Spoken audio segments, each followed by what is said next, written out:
Keluarga papan panggonan mulya ngukir katresnan kanthi tumindak nyata.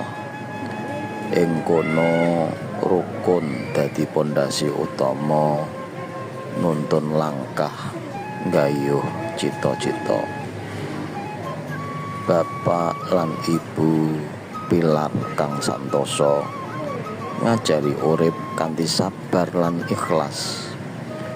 Adi lan kakang kegandengan mesra jalin rasa paseduluran kang tulus.